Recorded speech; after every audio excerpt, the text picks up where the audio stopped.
abefiada fofokwa abetre edu fiada say na wo de fidie eto Kessben 92.2 FM ewo enkran ha na chese Kanawu na ye de bre wo Kanawu no de eye efi adwoada nondu ede akosi efiada nondu bia etemu ebra menua kwame apia ko bibisa speaker sorry every matching ejumadi so no na ye de Kanawu no so atwa so enti Kanawu na ene ye be share asie na asamba akomienu na mibisa ne ene anopai se enkwada na omo call free SHS na omo call SS1 no a sabre ebino placement entuto mu papa ema won no sen ena won niema no ekro na edian ena empanifo nso eka afa ho na won so oguso etoto niema no sen ena adeton etie sen ena adeton so etie ene yebedi enkomo ahodo bebre ewo dwumadi so enra Ghana mapani abedi eche Dr. Mamudu Baumia owa betena afidie so ene ose oye economic lecture otena emfidie so na hwere mienu 2 hours ena wane Ghana for edi enkomo na edian ena Ghana for efafiri mu wa wuti fie a wutie Kanawu ene anopai Nia amampani abedi eche Dr. Mamudu Baumia ebeka ye no eno na wo hwani mu ana ye nsem bia no makeke Canada dada no sanka boaboa no esa beka hye Ghana fo de mi bisa no nia na edom kuma wo mra hye bejafia na se National Democratic Congress NDC amanyoko no ehwe ni mu no eno ana wo hu ye ana eno eye asem baako e bi che se ene zipline adwuma ya wodi enro ekoma ayaresamia ahodo bi ayambia o de na ye bisa ne se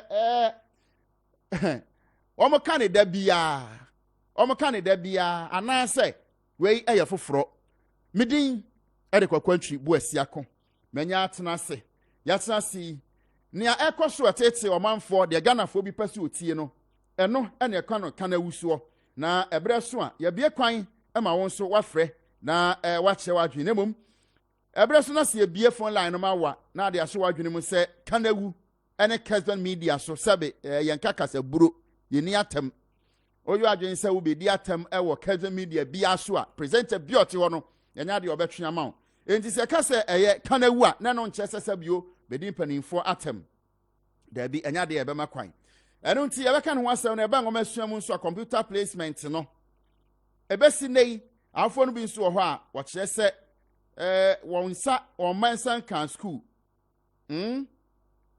especially na titiu no wane a wokọ ankrankra school no ebinom kire se da bi said the placement no ekono ya na wonte ase papa eno ntie ne yebedi ho enkomo na yebisa badwafo se sen na wohu eneoma eba placement no emu a meka o se Kessben so breaking news so na nhye bi ho sense no tie ne se won patemu a wotie no wode abomoden a se bibi ikoso a video kakra asem bi ikoso a video o video pe now they are sending Kessben o video kakra na ekoso no aka ho asem eba ene authentic breaking news so yebeka ema wo atiase meka se wotie Kessben 92.9 FM ene ifiada anopai ewo enkran ha aseda twin towers no ewo kwame nkroma circle ya ben Vodafone pa ho ena ye wo bomoden ase obeba nso na no ye abedidwa bomoden abehu panimfo bibia wo ton esese obo dawura ye bia no bra na ne panimfo medi nkomo ye beba ho dawura ma pepepe ema wo nso no wani age wo de bekọ baabi obeka ayese wudi dwa na wa ho dawuro de na ase de wudi dwa no ewo esumu no to de bomoden ase edwa bia wudi bia no obeba Kessben aha aseda twin towers no ewo kwame nkroma circle hey oba said ye tie bia no empanifo no obetena se na afei ahihye bia ho no waye de aboa mo adwadi akoso said ye be ya nkrofo behu ne ma woton na wonso nkrofo ato agu ne ma so ato amawo na ene Kanawu so mene empanifo mienu na ebedi dwuman menua Emmanuel Alote ono ye National Democratic Congress NDC amanyokuo no eba ogina NDC amanyokuo no di mu premier hye badwa akonya ewo anyaso tum abato empeso ano so waye menyonko menua akwaba yo ana medase na oho ye de nyamiado na wonso ye nyamiado me ho ye okay na me se wo ba na maybe sa asem we anya so to abato mpeso ano so ne ga central coupon no mu no kame se ebia aban bi wo so na wo pensase de asi school dan market ne ade a ya na ho odinti se wo hwa anya so to mo nyina no mpata mo jaba aban school ho se emienu bi o se miensa bi pe wo fi kwashima class of schools na wo ko when it's so to ma jaba agi antiaku last stop ho na abenya aban school ba ko wo ho eno achi ebi ade se wo ko ablikuma careful ablikuma anglican ho no na obenya ena me ho nso abeka motorway chantan so your government school back and your two chanta any salvation army okay it's bani say ya ensase ho asemu pebi dia yadwuma anya so to ya na etese menua yo me da si mami fa konya winchia ahwefo nyina na etiefo nyina no pe na menchia me NDC mpanyimfo nyina nso no pe me chia obia na menchia anya so tumfo nso nyina any NDC executives nyina wo anya so tum yampa on say ye constituency and municipality no it started developing way back 92 and ensase de ya toni nyina na nia abandi ni side two so no any anteku de no bibia yesi NDC yesi the central municipal office no hokwamo for kokompe de omka sanka kokompe for in part of it no for kokompe na nka mu ye the kokompe redevelopment program no for skills training I be niema na ye kra every amononi for the spare parts no betwe ye bi e wo ha no nti enu nso e wo one side and other side no is for the government and see school see municipality see anya MA2 I mean the second phase no e wo ho and those are the lands say na kakra bi won che but ura the various electoral areas no e yan kran sase we call agape electoral area see me ngin say aban e wasa se bi wo because e ho no e mostly residential area nti aban sase uba ablikuma farm do the same thing we call olebu nsu but olebu aban sase onya no ho no e na e see olebu electoral e na see friend is saying hospital e wo down ho we call ablikuma new town down ho no say no yes clinic e wo abasi clinic no and another one so olebu kukuma park and also aban sase dey see chief compound so with that no I don't think say asase bi eda baby uba anya west say from school junction palace town atlas top ho nyina I don't think say aban asase bi ho nyina ye ankran asase anya east nso the same thing ho no near e aban de the market near bibia you see lorry station market nso plan wo but up to now no on say NDC starting with the lorry station and already market na account and every abem that one has not been done into ho and maybe a fast station one so aban there the rest no I think oba awosh electoral area I don't think say how they is exhausted I don't think say aban asase bi o na Santa Maria electoral area so the same thing I don't think say in fact if uba the friend is saying so to electoral area say no maybe I want municipal clinic no or a private person property municipal no renti here na nadmo office nso that same area ho na no nso I don't think antiku electoral area makan no asem but uba Israel na by electoral area say no also I don't know any government but we are from Sotum and Israel say no Catholic sorry say from Sotum back to Israel all the way to your friend is saying Sergeant no nyina your modia and some seminary wo and another university I think Nathan University the other side and one so Pentecost University so the same area and the menim say I think Catholic there is solely Catholic there and they are buying assassin there be now new come and west letter that's Tabora there is exhausted and a new come and east me hono chantan also the only thing I want are buying government so that is Salvation Army school no any chantan I become motor with school no those are the government properties many say it's a developed area there may be some say ebia ye chichire kuru no a government and then you proactive and I say ahemfo no so motonton saase no na sabe to da bia omo nwene o man no ho kasa hu ahai daache ye be pese ebia ye benya school ye benya market ne ade enti no esese ye tia saase no bi to ana say ye ton ne nyina so da daache aban bi was no pensase a one and NDC te so no wanye we wanye we but NDC te so opasase we anya bi MPP te so wanye we opensase we anya bi so edu ba bi a eye aban no na nya proactive say ye chichiri kuro no a ye be pe bi ato anase eye ahemfo no moton sase no na ya no mudi abro nti ha no say Chubusako ye dey subonya be bo aban ene ahemfo no but majority will go to aban because aban ewo nhihye ene nimra a odibu oman so na ahemfo no the traditional rulers no onu say no ebia na this year enkwanim but onu fit say I have dominion over this land nti wu aban a odi assassin e ba wo be register to sell no wo na wo say the architect be the marketi e school hospital road market you ensure say ninyina be wo in the original plan. Every area be the original plan into far I wish original plan for the entire wish. Me say time mo no market account schools account roads account hospital ni nyina account baby and correct dia agro ni nyina account nti aban say nipa ni bana say o see I'm registering I wish electoral area to sell no una be me say ni nyina account na fe so of course you have a tax force but say all those things will be followed. What you say? But Jan say, okay, he has come to register on to one. On one there no obi auto and open profit. Into auto say the areas are marketed for residential then you go to areas marketed for market, lorry station, schools, or turn to account. Into the mra because German he will do his own thing. You see, people will only do what you inspect, not what you expect. What you say? What you inspect? Inti who approving the plan no?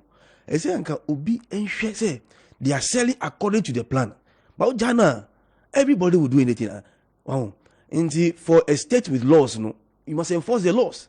Wow. Inti I blame the government so much on it, and I feel so I blame them too. But who are they? And what are they looking for? Onu say oton no, or pay profit, or pay nisika.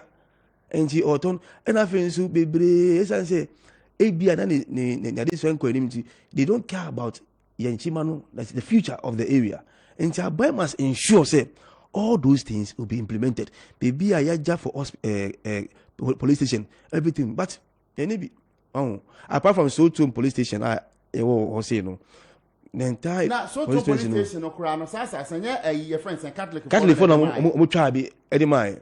What I say, even so to court, the same thing, Catholic and the Trebi, Edimai. Wow. And these are the challenges, Who call other electorates, no police post, no police station, apart from Olebu Hosia police, maybe the rest, Agape, Anya, East and West, no police station, no police post. She offer ni Ganyojibo, Mabiake, Ale, no one man, Cheme, Best Sane, Amehu, Amesuaka, Waseku.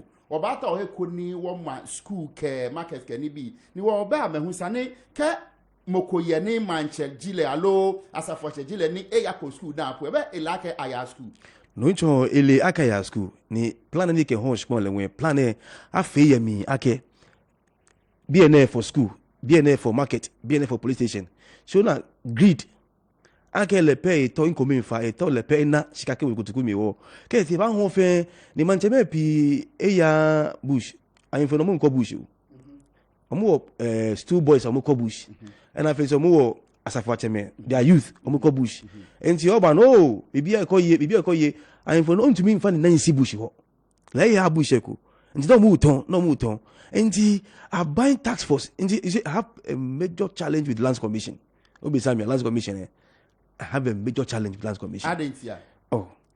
Unti say obi ato asasia or lands commission or one document. Obi to me to lands commission the same document. Several the same thing, the same land. When you na create confusion, lands commission so say bi omu ye bojume ye seriously. There are a lot of challenges. We program on lands. Who friend lands commission be be a line for 1 hour for Mark Microphone and come once him. You'll be shocked. Me wa case ba kwa You'll be shocked. Ya enche bia meka ho asem o kana uso.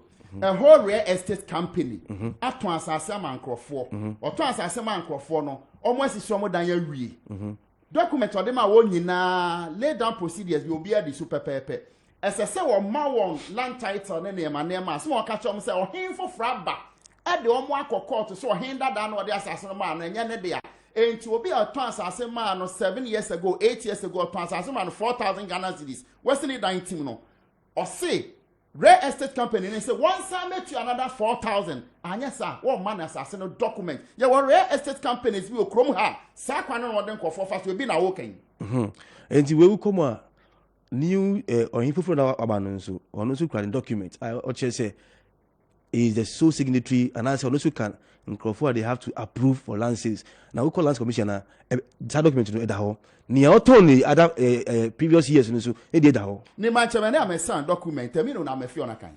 So ona ke wo hani wo law say ntuni lands commission amen tunu de gba these are the rules. Mo fear mo follow it. I'm telling you things will work. But lands commission is a problem, government a problem, mancheme problem. These are the whole thing. But you see, only Manchemele, they are the citizens, they are the people.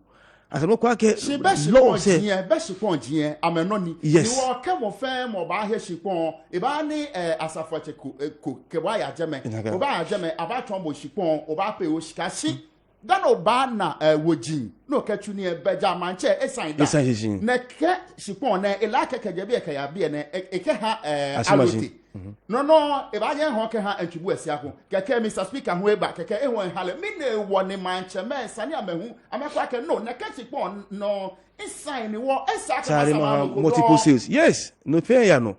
Ona, or Manchester, Mele win, Taflache, I may fear, I'm in the greed, in Comifa, but spoke me several times. That's a problem. It was an law say actually.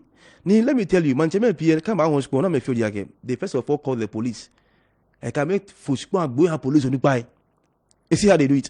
And the police will give them protection. Wow. Yes. If you go to the court take as well area say Sanamoyo. Nti on say I have for military, I have police. And they give them protection. Nti or yet in Yama Basa, anyhow lenche, but it's going on. So the whole system is look, I know lands come here don't me abroad those days ni were hey nature issues. Then another company said it has been sold to that's Morton City. They flush come ha Kaswa police area me just to cover up. The money hospital how before there's two secretary has documents with the right signatures to the land. Morton City a document from Lands Commission the same with different chiefs supposed to sign. So you see it's a multifaceted problem, a challenge for the entire country. Oh, at Land Commission, they must do their things right. Manchemele, see, the laws must deal with them, correct them. I mean, of course, they will do their own thing. But if the laws are working, Kony police, the security service said they should stay away. But there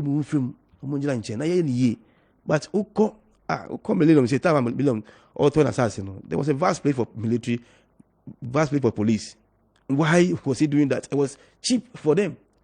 Why? For protection. And if you see here, you see them coming out to protect. Now I say, some of the chiefs have risen up against asthma. The original buyer. Oh yes. Yes. I know. Say, yes. Some of the chiefs have risen against. Say, Nasa, it's up to this point, but it's trespassing. Only say don't have documents up to this point beyond Pentecost Prayer Center. And so many things. Of blessed memories or no. Or no, so plots or some estates. No. She has estates in I think sector 5 block F. May I have some 1 or 2 things in Jimmy Nimpa and also and I think if you lost near Juma year, a lot of these things will be solved. Se Koba Senyame you are dominant 2024 anya so to mfo ato abama. Na person ye development no. Na ensase so ni anya so to mpatemu ho no. How are you going to get land to do such developments? Until time I NDC winning 2012 election, I created NDC created Central Municipality, and no yet the challenges are Ora Aristo, i.e. the first MC, FAC, but he had a way. The way he said, once it's a government project may benefit the whole area no. He spoke to the private owners of some of the lands no omunye wejuma edaho, but it will be there. And he spoke to some of them areas that they can release bet me atono aban toye this year. But and abasi yeah, I know but on say but it's the way only bekasa no nti abasi say ablekwan Newton dam abasi say clinic na yes no the land originally belonged to someone. How to say it's earmarked for market abasi market in the one chain, but otna say any call for kasai to me to a back, I mean, at affordable price for the government. I know you see about the clinic, you know, at time. The same way, some of the other areas in the Congo who can watch them saying the same way, or to me, part of it to build, if anything, the municipal office, SSC, and MB school, and so other areas are young to be announced, you know, they rented.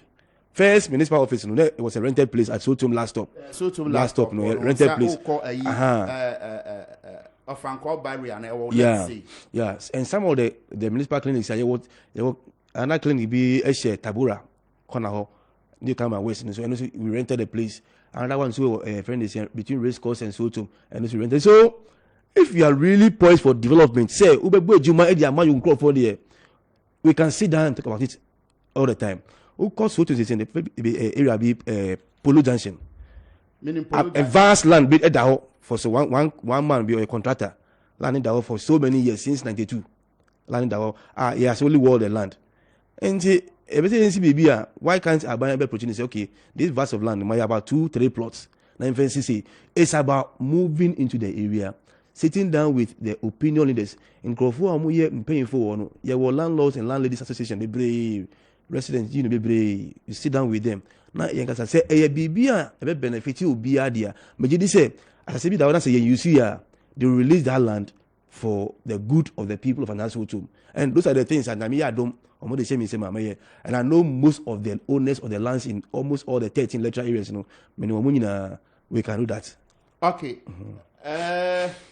Honorable, my mentor train Komobi Mrasi na. And cry and sakan said the insure and munano and yada keto Joe Tete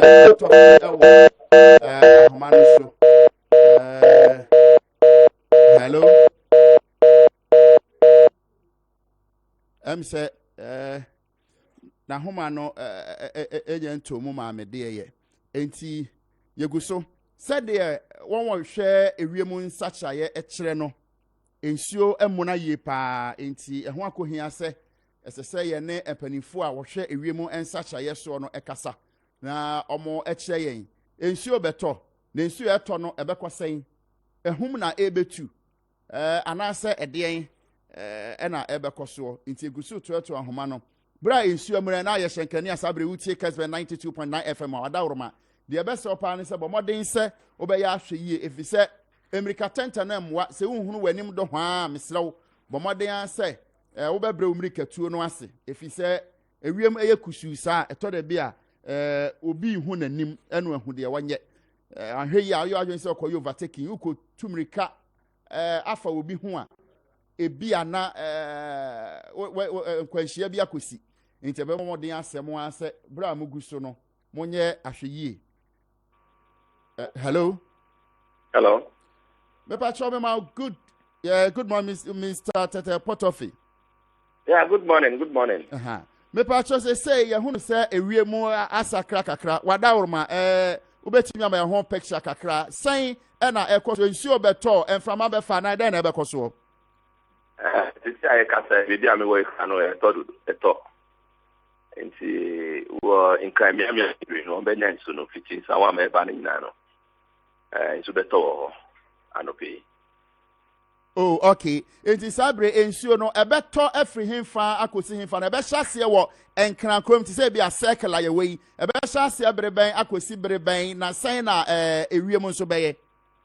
Oh, for any the eba no etofiti adown no munya eba tema eba do we nya nyima na ebedu yeso enkran say top Medina friend saying Legon matem ho nyina eko achimota ni ho nyina eto ho no mo nyame ya aduma ebetumi edu circle ni matem ho nyina ne nkran kasa so na ano yet me yet said the eto and then answer no okay from aso ni the eba win me from abisri na ebema eto bi ma yakusu kakra ewiano ene ya hwe ya ye hu ewiano papa okay yeah we are very cloudy throughout the day with intermittent rain and sunshine. Oh, okay. And they say, so share ye Facebook, like, you know, so I won't say, yeah, they send a wet down, I am said the insurance money at all. Do Sabro be say, and semi Pia, as I said, me share at a day, but me ho buying, say, I won't come in, and I say, Mr. Potoff, Yansha. Yes, so now I see time behind I see. At least I don't pay the away 50. I answer the weather updates the ABBA. Now the assisi who say, "Would the share a friend say, and I record the shell back more." The Ukita council and I should say, "If you wiper," and I will tie still in a year you must find because it would be a tie to me in such a way that says, "Suka now, Ukutia breaks, so I would break them to me cheaper, Papa, a best kiddy off." And I say, "Shesanya Manina." And I'm calling also some good school. By this at least I say open shorts of a mount. Warm clothes, the other pull over, and your friend sweater. Naija say I want to buy Mudi Achichi. Or Kaka, Salama Bifi. If you went day, I no pay Bia, Emra, you media. I no pay Biano. Because we know we have a ton of Yakano, Yadi. What I need to draft around 5:30 a.m. 5:30 a.m. At least we free now. The ABC and Sana with 50. Intiabebo, I'm for at least. Or member of this at least, or me see whether I won't only crowd be so be saying they see whether I'm bed. They jowed to Mufo and Sana with P. Okay, Mr. Potoff, you say you won't crash, you won't say from April, air corner there, in Sua a modu. And eto sebe ya kuafo benye nsuo de adua enema nanso said you describe said near ene nsuo no beye no e kame say ento de den na mom no ewiemu ebeye kusu enti usutobre no rainy season na yasimu no ana say yenhwe bibia ni fufura na we ede bia bia kwa mu keke na won tete ba bia nsuo no so no ede na omonye oh we rainy season man we ya wo epo ano na forest and hilly areas no Sefitikufodia who say who say no etofiti awmachina tila that's what all no nti ya ewo ni nyare to top remain ewe nti omo mpese omo do ni nyama no ense tunaba nti omo sha se ombedo ama eduane abara ama nyanya yedi. Okay, yenhwe na omo so omo tete e bia waterlogged area ne flood prone areas no so no omo abu amuso omo betu anan no so aye yes yenya ye ni bibia matema ye chiri ye nim se na isuto ai ohoti na ebi mu kra wo isu kakra tope na akomu dem na akomu fie ni nyina nti ye be stress by this awo japade bia isuto be se a obetumi yi free ho na wo so hwe se isuto a no akope bibi na eja wako secure refuge kakra ama sensunu jaya na ewi apo ana wako bia weko ka ye driver fo no so a ya mu ka ehyen no ye best say won say kwan ya mu fa to bia no mo nim say suto wa ha etumi ye flash nyama to me ba won ya say isuto ana so ko ho no mo ana ye first say commuters no so omo amu fa cars nyama no they say so better we should be commuting at one place where we know it's a flat prone area. Yes, I am in Mr. Potoff, you better say an painting baby ensure you to say a beer Caswan Patem Hoba Dansuman Hansonic Junction ho Opete Queen Gbegbe se ne ade ni nyina no na che se omo shada emobo ho na afie yankasa na nsuo na ni so no ete sen afie kasa no ye hwe no fiti refer to say winnie by copy me aflaw ho no mo de ye kan say nso mbenya e friend say afie we mu no enso de omunya ye nya last 2 years they compare last years you know enso ono then so esan say ya ye won crime portable ha no ya ye nyime bibri ama sisi ano the resilient level the ability of the city to retain water no above pa nti sisi ano say suka credit tope na the ho abran nyina wa no mo na say wo chef ti salt on airco axim here omo insu don benya no ebe bro je nya last year no okay na oba no fiti ho kofodia Kumasi ni potem ho nyina koko bremensu Kumasi fusu oda ni potem ho nyina wenchi ho nyina no so nyane yo nyamu de ombenya no ebe bro de nya last year no ntomo de no be kosru kakra okay na yekono upper west upper east no upper east de no so ono de be bra fu kakra but upper west de no be kosru eno akra 3 days de to ye no e bi to the the eastern side of the country eto tamaleni matehon na anti ye show no susu. Okay, Mr. Apotrofe anopay yabedo aseso age bre na wone Kessben 92.9 FM atwetwe enkomo. Yeah, Mr. Damasi. Mene owura Joe Tete Potofe na atwetwe enkomo na ahwe ye Facebook a ubehunu ne se ubehu se ensuo no a eto no ehun mfoni na ye de ato ho amawo no kwame kuma se ka ahwe ewiem a ye de ato amawo se de wo nso no ubehu enti enkran ha nkroma se ka chi empatamu ha bebre efoni ne ye twache wo ye Facebook no bomode anse obekọ Facebook Kessben no akohwe ni sisi a fi se ensuo na eto no ehun se ne abebo aho afa wo a wo mfifie no na wahwe ni mu kakra ansa na se ubefifie a wafi efie na wo fifie nso a nkwan abefa so asiesie wo ho mame nko na me ne menua alote mimisa meko break in the next 2 minutes but mame emusa no se ukọ baby ti se school junction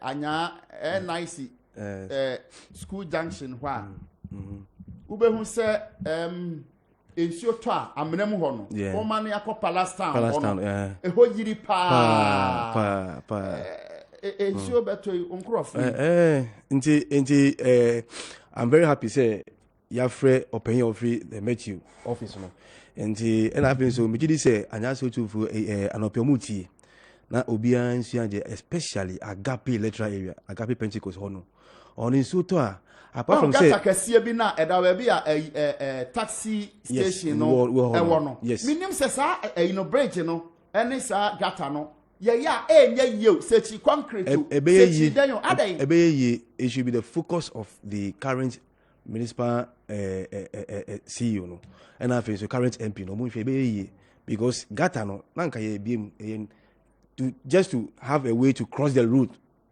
Pentecost whole side but in its extension into the other areas and to join the Sakina lake then back into the Wija lagoon which way any year but I want to say that one couple is even not a big problem the problem I want to say Agape top one in so to a fan nuano Eddie Bancroft fee nti ensuo ni anua nti in so to here serious one won't be now for the next 2 months. You have to move out. And that's where my problem is. Now, on the road, you know, blocky. Agape last stop say, you know, blocky. I would advise say, we are at you saying, you pay the right measures saying because what you understand, so that's a really and running in a liba fear is dangerous. Now, over race course down ho, Kwashibu race course hono so. Honsu, kata no say MBM and it overflows it bands into the area a honsu a fan microphone mapa e rec academy rec honyina econo honsu omuntie na they should put in the right measures. I mean each one for himself for now because current MC ni abai anase MP no omunya wonhwi so you have to find a way out na be yan so ni to how and afin so honunsu antieku honsu antieku right in front of me MP in the hospital. Desert hospital. Right in front of to me, yes, you can't even see all the land. Now, and so that for who careful now, Ufi Tadmako Kisi, the hospital now book. Who's a gata no se muso. Dangerous. We can't reach me and that could be the end of you. Inti a honsu yenje na anteku for so omunje anteku electoral area. Now they should put in the measures because it's your life. So you have to Gata no munye. Okay. Road no munye. You have to find a way out. Okay. To save yourself. Me da say wo hwe ye Facebook no so a. Say na ya efuni no etie no whether na tie sabri na ye dey ato Facebook page no so ama no. Etu na mo na wa hwe. Etie from me da na me sesi a age enkrato aba sesi enti me ba pe ye de nkomotwetwe na kasa e be hyase me ba sesi a. Adwuma yefue me mama adwuma na mu business te saying bra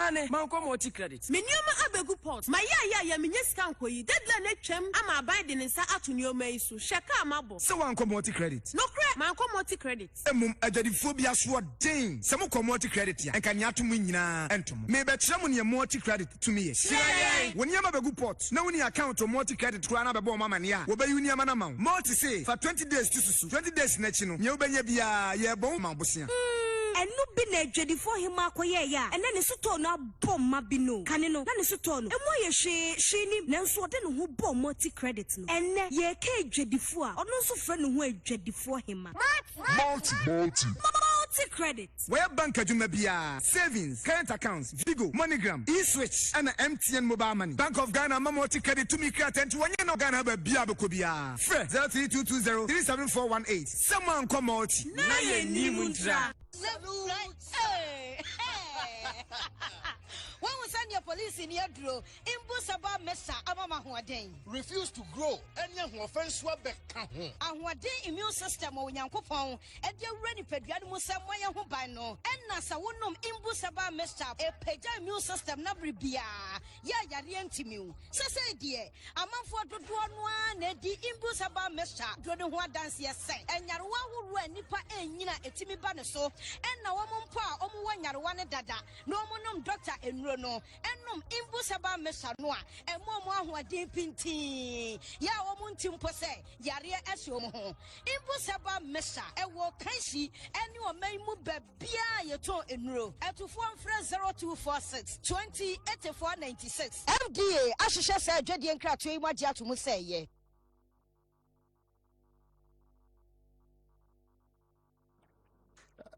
Medo asese sabre uguso etie Kanawu ewo Kessben 92.2 FM ene anapay na meka wo se de ewiemu aye no esese ye okusukuku bre enti bomoden anse wo na ma obesiesie ho ewo fie obesiesie ho pa ansa na wafifie na se na ewiemu aye ne se de ensuo no etototo ene adwuma ku a o man adwuma a ohwe ewiemu ensakraye eso no wo kyereye no ensuo no de ebeto emom wo se nya de a ebeto den so de nanso eguso eto enti sabre mi de ye de emfoni no eto ye Facebook amo ahwe aha sabre wa o tie Kessben wo de ko Facebook se CA Kessben Facebook se CA wo behu se ensuo no se de eto ene se de tie nyina ye yi ni nyina a kyerɛ mo ahunu ewiem aye kusu ena afa wuntimi hunu wanim asene ebo enso asi wo mu no ensuo to no ebo nso ase asi afam tie sra wo bomoden ase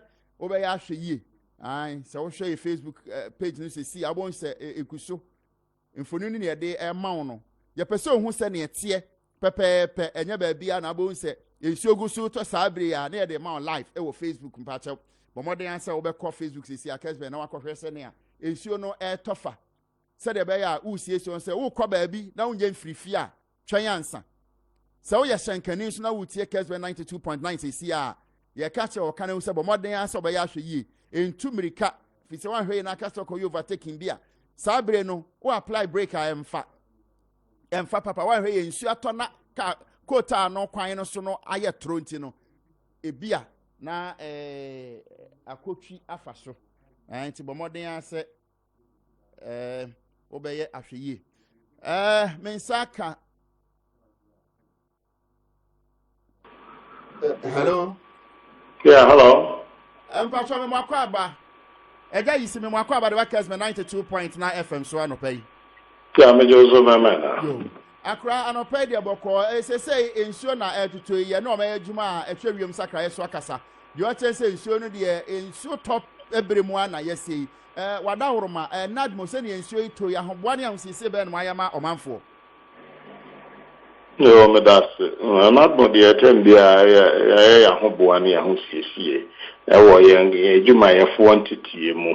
Acquire Juma 4 befa any amount for wedding kita home, titri or more motiti miami and suitoa, a yirifa warm, baby, suito ne flood no bow, betting Yakobom, who a friend safe havens identified in communities as or how we war.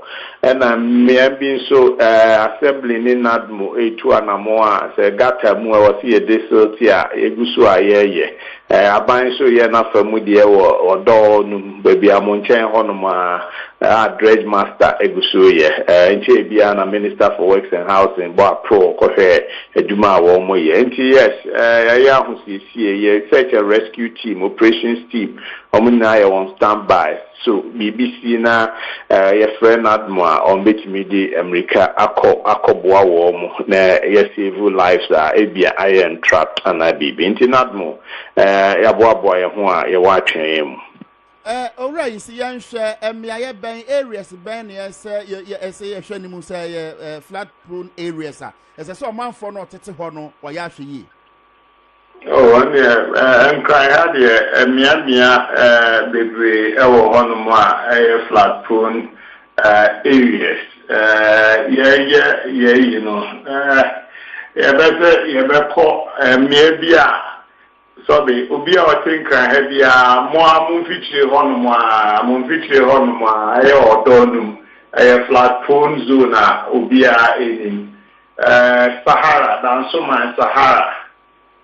A flat prone area ubia in Minty me bebobo miami be yes Ablukumanov a Sakaman area honum call it Clotty Circle and other Braka Sahara a baby a flat prone zone Adenta Nanakum and a lakeside estate and also a baby a Syrian shoot or however Ebanga Central Blue Cross area, a hoya baby, a Tahadri, a Blekuma Central, Kameshi First Light, and a Griffey, or down some and baby, or the eventually below sea level cry. Wager by with municipal, White Cross, and a wager Huankasa, and also flat prone area.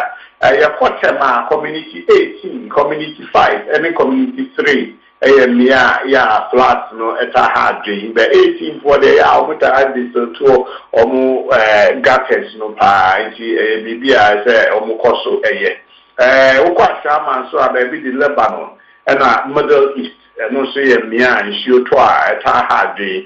ACP Junction, Pokwase of baby, I say, I interchange for Feno, and maybe a terminal hard dream pa, but. Rule no out completely. It's your way in the twa, a better and also a beja. These are places, and I'm Yamia Pika, Mokoteshi area, or more Afariwa Farms area, Honomiana, flats no hard dream or Honchi, and Miamia we flat prone areas we can easily lay our fingers on. Alright, see, yeah, that's a swatch, and maybe I am in Shutwa, a yipa, a war and cry. Hanona, a binum with say. Yes, not more dear, more Mojuma Kuno, Atoyenche mu and Muaku. Na ya nankofo bisa say, Moya Cheche ma or man for said the beya, Fakon, Chobeya, here if you say, or do and shame I can say, Ukoma have fridges access and Yankofo to Agum. Yehu, and Cheche Ben Ayana Nadmo, so ye said the beya Kobas and Nadmo dear, Atoyenche Sia, and the Adenema Ekoma or Manfo.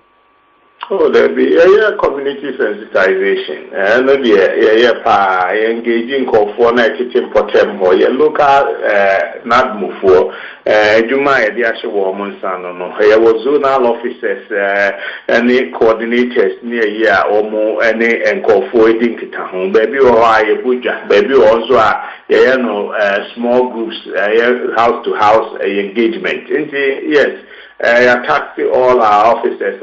We offer engagement here in partnership with Fire Service on fire education in normal. Yes, community sensitization. Yeah. Okay. Alright, see, and Tian say, baby, who has said the okay, you say, sure to a fan for El Hop. Yeah, not and she said you also be a obedient business sequemu. enti esese saa dan ye bebu afiri ho mo manfo no ho ato na ensuo na agya yire anase ya anase ne asase no tie no nti na biribia sese ensuo to na se ensuo to na yire ho nso a ye ntumi ntu nkrofo no mte wono se be ya eda bia na nadmo bre na oman no disika ko bo ankrofo ye ntumi nya saa minua se ne o ka no aka ndedede mra ene de adwuma sebe the okay nyina ye factors sebe bi ensure a time baby wo sea below sea level baby otadie mu Ramsey site nkofo akofili enu omuti honum baby so obi akosi dan won waterway so to me nyina assembly there assembly na ma permit die nkosi dan wo baby nti assembly na wo to me say wo be stop sa no ma no nadmu aban ma ye say to me no at 927 of 2016 to me no bebre or the bia my answer now be si wo dan na wo say nadmu for ma disaster clearance certificate a penny director general and say timase the answer near be expected as no so a den ben na wo di si e ya brosan ana the brosan to aso ba ko ana du miensa na du nine asase no betimi aye hold do such structure ni nyina aye ni afa ansana be ni ye wo mre bia wo se ye na tre judge ne say tumi ye dia mai ya kwan we ni de be ye dwuma na ti obi fum ni e ba court a judge na ti me gina ta amra no so e de ebu atan ana o de ebu asem no I friend legislative instrument nti e no ne de aka aye nya no assembly e na wotumi no ene de na no ye kokata assembly ni e betu anamo ni aka se o de twe obi aso a ya twe o de stop yi bugu dan na wasi wo sukwan mu a ya no kre baby so akofile Ramsey site first wo be o e wo de nti aram say aside na otade no ewo entinsuo no bi be yesa na ensuo no wasi dan wo ho no ensuo no ba onye baabi ntai no nkọ asase enti ono abepene level eno na de wo hawo you say na say ensuo to kakra bi a na ye gases no munyina ayema these are part of the reasons Ramsey aside ni na ya feel ho nyina enti it's a challenge to all of us but they say they are not money to me assembly and wo to me enti Mr. Ise yenhwe ni sei ya na assembly no tumi no omwo no won de ye adwuma efise ubehu no obi si dan wo nsuo kwan mu na district and municipal assembly no a edan no na bia ye no ewo mu no yakotro ho ubehwa edan no omo beja esie kakra ubehwa na esi dan no awie enti eba ne saa assembly no won na omo ho omo hwema sa edan ni sie court no won so sabio emra entimi no won ni ana wonu de minia ti zo ni assembly for kasa was emra ni omudi obia was wo fomo mra was emra ni odi be no de me kwadwo me nkasa ma assembly nti mentimi ma sa muaye no papa mesel yo aja isi ebedo asese anopa wie waje brena be asa na abeko no mesre wo so ni Matthew fo akasa no kre Ghana fo say Matthew fo no omo prediction forecast no near perfect nti ya yentie na sopam Omo si afi nsu ebeto no bia enye du papa ben frama ne hwum nyina be wo mpa stormy and windy and the thunderstorm ne no ma nti yenya hweye o ko ba bi ne ye the forecast about nsu ebeto a ya hweye o ye na nansa the way nsu to frama boy na nya ketwa man no ma so bonkofo ka mu nyame ncha de se ya na no ma na emu nye du papa enti empire obi a glass be wonim ba bi a be fa ade ye du betimi ya peja be bo ade mu nti obi anya feye no nti weather forecast ni one no e wa supam ni ndi so medamo ase yo aja yisi ya so do so ajebre na ne Kessben 92.9 FM atwehwe nkomo ye ne owura George Ayisi ono ye public relations no na etwetwe enkomo no sabre se na ewiemu etie no nti no esese empanifo ehwe obia enya ahweye upia na waye ahweye alote bremuna yenhwe se de na nadmu epani ene weda Matthew from penny for chilemu yeah in so assembly there say na make no for particularly gas central nya so to no yan crop for no take we na eba na serious na obia mpe kwan a obetimi protecting his life and property especially areas I met my body in race course ho kwashibu ho nyina Israel on Abansu the same thing amamre side ni say no the same thing Oba Santa Maria Antiku say okay blue kiosk Antiku yeah blue kiosk Santa Maria also say kata kese bi ho and also to me yiri na agu kwan so on hwe on so na fen so uko anya west there the school junction any palace town and also to me ayema but omo top or say no they are a bit okay and so to me but it me twi anwa no so e the free dan no asie nti omo hwe ho ablik my family the same thing omo hwe on so na omo put in measures that will protect their property say ablik my new town so yeah new town me share landlords and landladies in be it was high area no the same area omo say no and so no ko join in Sakina Lake no back into the Weja Lagoon. Also, they should find measures to protect their lives and property because Abayanye be big for them for now. So it doesn't mean say you also sit down and watch. And so they should do something. Alote, yeah, if you want to say we blue kiosk. Now ba lava. Yeah. Sa lafano. Yeah. Insured that one. Yeah. Filling station so any kwashima na filling station left to see. Yeah. So mo ye defense bi, ye concrete bi o ha, no more de sebe ya. Enwura mu ko wan say sa concrete nyina ebubu on say so no the speed every tantra sa we no on say so no kra if you bri ho ba bi yes eba through tantra through Israel on aba Aibe junction then through Santana ewo Tabora down ho then na fa a friend is race course Presby sorry no then through friend is Kwashibu ho nyina ansa na efa Kwashibu echi ho nyina then back to blue kiosk jala for no and the speed that all the bano and I see the volume of water air ban so and the bubu side of the bridge, you know, and we need reinforcement.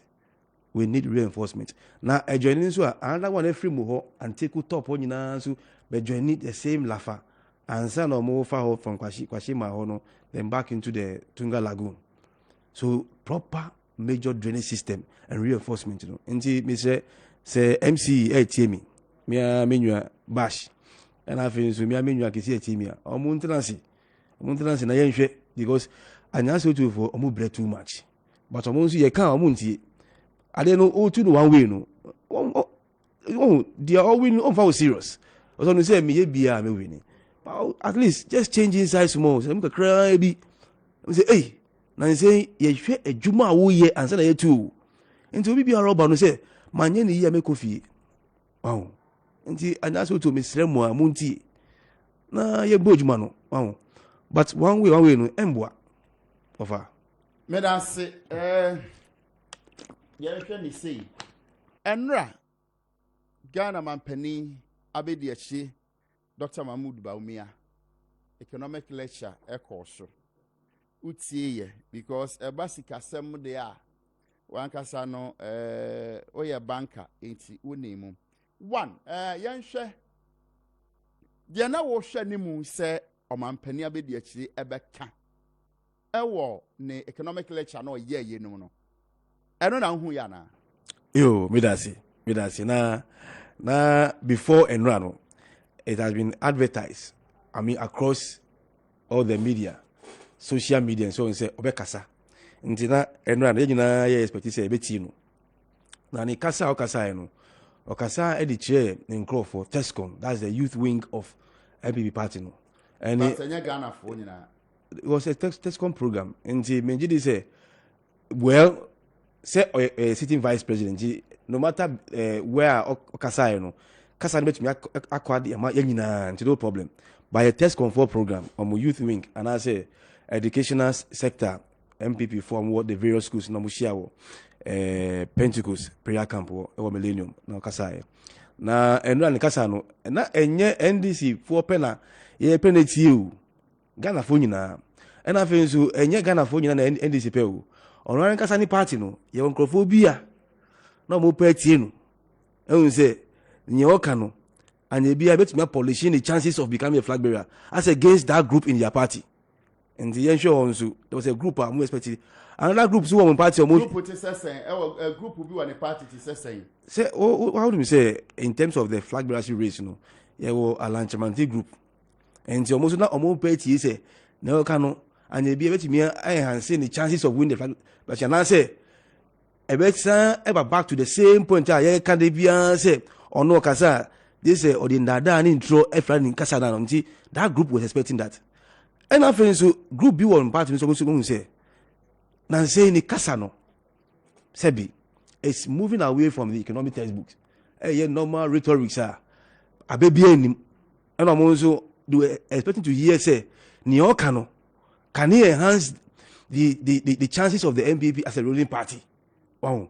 And then you NDC pen ye change say metiomo. Now and no kasa bebre as usual. Or ye comparisons with different bases. And I say but in mathematics, ratio and proportion, you compare likes to likes. Into for mango, any mango. Oh, but for mango, not offer orange, and that's a pineapple. We don't do that. And now it was 2013, 2016. That's 4 years. 2013, 2016 is 4 years. And but 5 years, no. I say, how do you compare 4 years to 5 years? These are the things they be all year. I don't understand. And I'm facing conclusion. No can say the economy. Ghana's economy is brighter, stronger. Now, menim say on one kasa ni yoka enrano na otie bi. Oka no otie. And I say before okono to the bossy edgy report from BNI. And I say in Crawford they pick information on the ground Eddie Manu. Because if Ghana economy is brighter and stronger no, then why the suffering in the country now? Why the suffering? Because fuela obi abresun ora mahama abresun Ghana photo ni 16 Ghana cedis per gallon and more than 45 Ghana cedis per gallon. How can they tell me say baby are okay? At that time no we yes am nipa no because ni oye no it's an insult. Oh see obi ni ejuma output incompetent it's okay. But also nipa ni incompetent that's an insult. Because incompetent, we share dictionary more. It means useless. It means inept and so on. Oh yeah, nisa, but na breast no. Oto mi manage here. Aye fuel no. 1 gallon 16 Ghana cedis and then 45.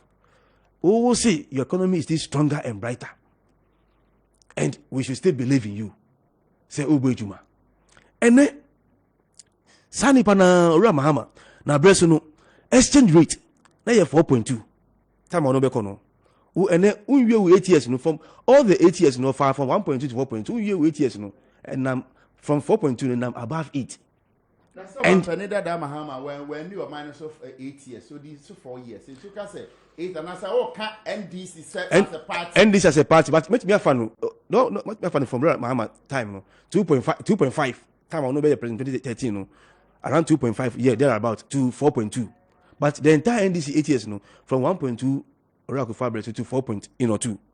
Now move way and I will see 5 years. So 5 years and so share 4.2 no and I'm above 8. And the Urin Sanipano who is incompetent. And I also you are the head of the economic management team. So who is more incompetent? And also Endanche. And then Obia Bresono who see ni loan away out there second and second na 122 billion. Emmanuel Yan say you're incompetent. Who are we head of economic management team no? And then your loan is over 351 billion. 80% or 81% of GDP. New one is a Ghana ye Juma, Nasa Ghana 100 Ghana cities as Nakitia, 80 cities car 20 per and is available to work. But someone now who yan say is incompetent, no bless no. Yeah, Juma say debt to GDP ratio no 56%. And 56 Ghana cities. I say 44 Ghana cities is free. The fiscal space for Mama to work, but we'll see you incompetent. And if you we don't understand the whole thing. No canon. Now you can't maybe see primary balance. I don't know why and on the DB person use deceptive economic policies. What is primary balance? We share with revenue, any expenditure. We expense no free revenue no. But you don't factor your loan repayment.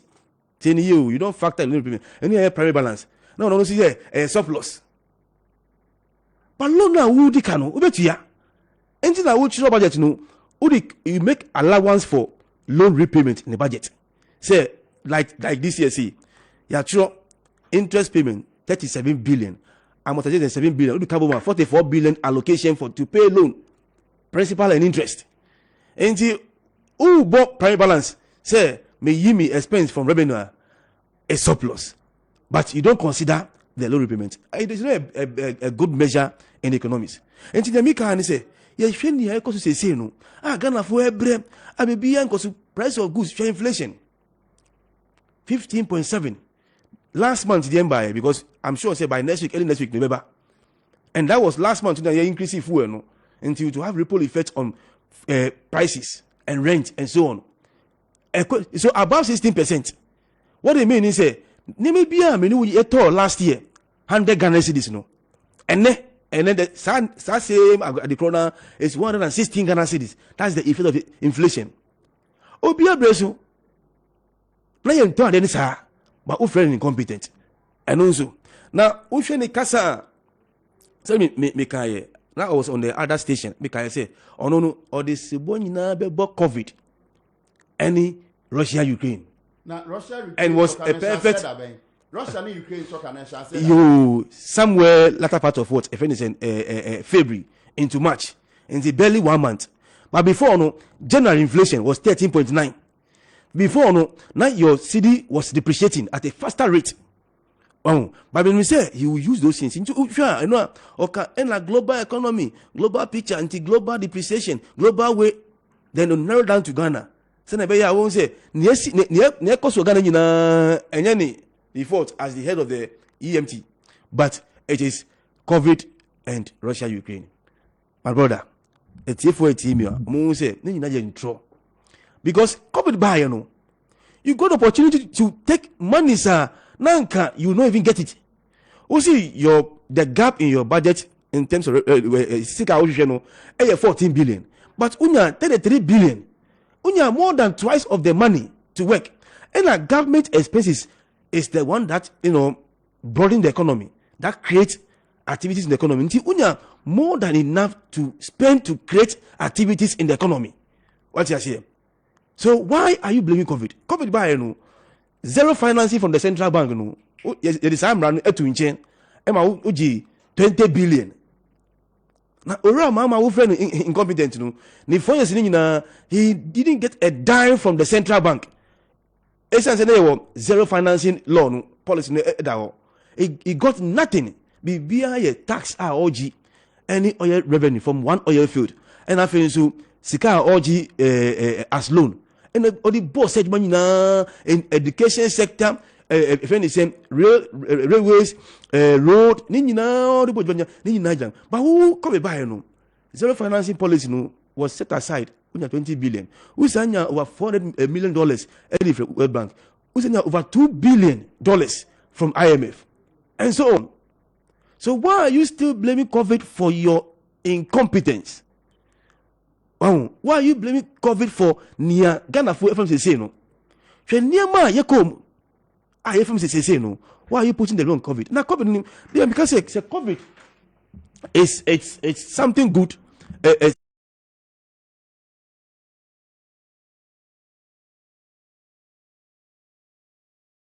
It gave you stability in managing your currency because international trading in Naiba down into importation was low.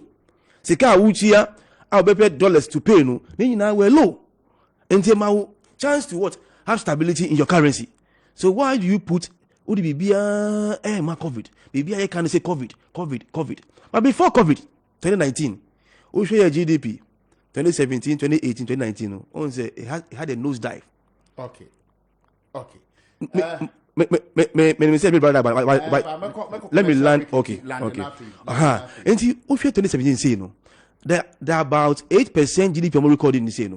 It was already predicted by Economic Intelligence Unit 2016 June on their report. Say a sign say almost say yes now NDC are buying under Ramama are buying we're having challenges. But see a sign say one the homegrown solutions are called IMF no, and number 2 there are 2 additional wells the following year, that is 2017 economy and it will be growing around 7.8. That was their prediction. And to work the first time MP before Trump budget was in April 2017. it is the budget and I say economic policy never cheer a Juma or whatever. Until 2017, it was no work for your side. It was predicted. And I see but since then, 2018, 2019, and I say ever down. Until COVID cannot be blamed on the way. I mean the current condition. It is the mismanagement. Okay, but that's it. Menua alote oyendi samanyo kunuba na kasa sisi me dana me ho age enkrato aba sisi a me ba dana obrempon odon so MPP onyo kunuba wa betena se ti me dana me ho age enkrato aba sisi yi me ba ye betoa ye nkomo twetwe no so me ba sisi a almost set omo base ewo Bazua so wo free Bazua township wo e call a year Binduri barrier wa omo station omo do equipment in akugu ho no be sheduma na say but NDC left office and MPP took over. Almost started project for some time, but I am told it is ongoing. So the Boku disturbances recently caused a lot of fluctuations to the development of that project. Now, my concern and I pay how the conflict or main kind of the recent disturbances occurred. Ebra basabasayeno eshasieno. There is a civil society organization called Adam GH, Anchoring Democracy Advocacy Movement Ghana. Our Moyo Executive Secretary Emmanuel Azubila Salam. Emmanuel and his group issue press statement, and in the press statement, they categorically stated that per omo facts available to them, some people have been sent to the area who shouldn't have been there. In fact, it happened when one community called Puabula near Sabongeri was attacked. And somehow June 22nd, 2009, no, that was 2006 or 7, similar incident occurred at the Puabula community. And Crophobia echo ready place war. Nti abra omo bano, the community who say maybe they are soldiers, nti mano ne jaw mu fina memano edwane ko pe bibi teye. No, so they were coming from the Manpusi side. One house, omu kum nipa 12, including the pregnant woman. I did say kind still omu trim twitwa omu so 77 Eshifie ene japadi epi.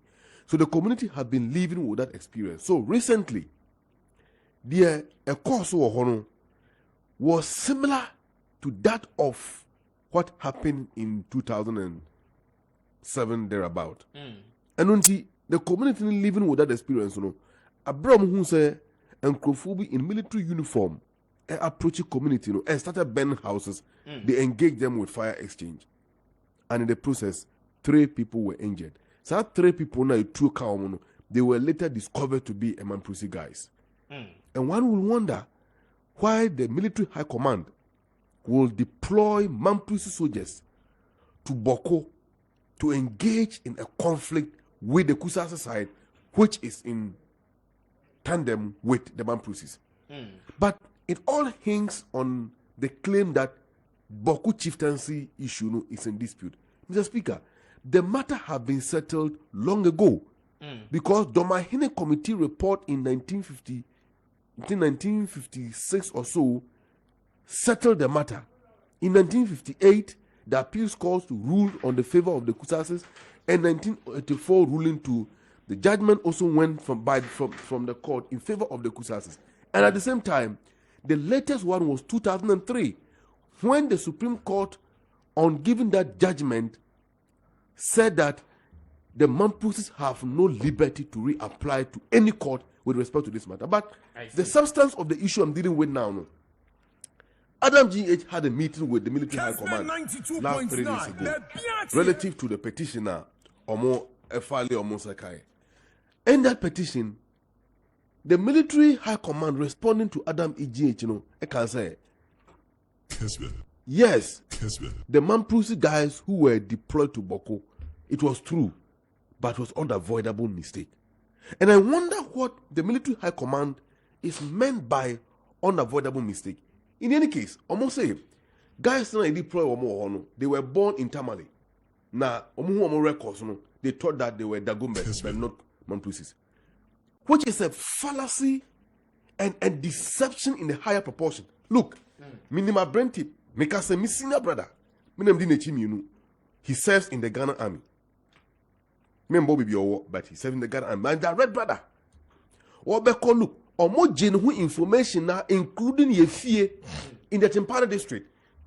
The family head Nidin, they collected all that data. So how come the military high command will come and tell us or spit in our face and claim that the deployment was avoidable error or unavoidable error? Look, Mr. Speaker, it was so shameful, barbaric to say the least. They were burning houses and shooting people. Me wo video bi a me ba me di kire me. That did me share me mama o ka chem zaruna. Since morning me did. And I wonder why the woman kept complaining to me since morning we did. Until say or day picture na kire me. Around highways, one in Boku year, secondary school. A young guy of 20, no, about 15, 16 years. He shoot no bubu ni na. It would have been better if they had killed the guy. Me were videos, no pictures on my phone, so me the chilewa. It's an eyesore. And these brutalities was. Na ye two for sir, Bomadia said, Obeshe, Bomadia said, Obey your family, Biana, Afe, why, after ye, said the Ebeya, Fakwa, Uko Biano, Ube to me, I could do a shankania into me cabibri, Sebeya, Ube to me, I could do if ye. Na make I say, Eclipse, said you were cool, no, the all catch you, and so we were ha. Well, one sass and answer and sass knows me go home kata. Na krata no ohini bi na de amano a won ko cheki wo lines se krata okuta no nyina papa de adwumaku a ene Eclipse collateral management and advisory services all kan say o wasase a ehon krata no efi lands commission chenko ade a first adwun se saasase no krata na ekuta wo no ebetumi aboa wo ema wanya bosia e de apese wudi ayobia yenti Eclipse collateral management and advisory services ni o ya ne say o de won sa ase no honkrata ekuta na ye papa no a efi lands commission no fabra na o de ba sika bi a ope bia no nsa beka na fei adwuma bi apesa wo ye no obetumi e de aye o se mi aye no ba bi ho a okwa na ekame aye se jama kwafo abusua pani bra kwafa wo nana ni mfoni bi bra na ade da bi ye ne sa okọ Eclipse no hiansa won sa so honkrata o de beko Eclipse wo adenta barrier oben medimosis ayaresabia no o pese ofre empanifo a obetimi afre ohoma edidi so ewo 0543 832 466 0543 832 466 eno eye Eclipse empanifo number no from CCA make I say adwumako bi a eben kwa menkroma circle say ope shenkafo bi ni won aye adwuma nti so ye shenkani a mesra we de aben ama wutia bomaden say obefre ahoma edisuo yi 0249 12 1929 0249 12 1929 wase o ye shenkani ahwe say o license no C class and say license C eno bi o ye shenkani na o license ni C a bomoden say obefre sa ahoman na fei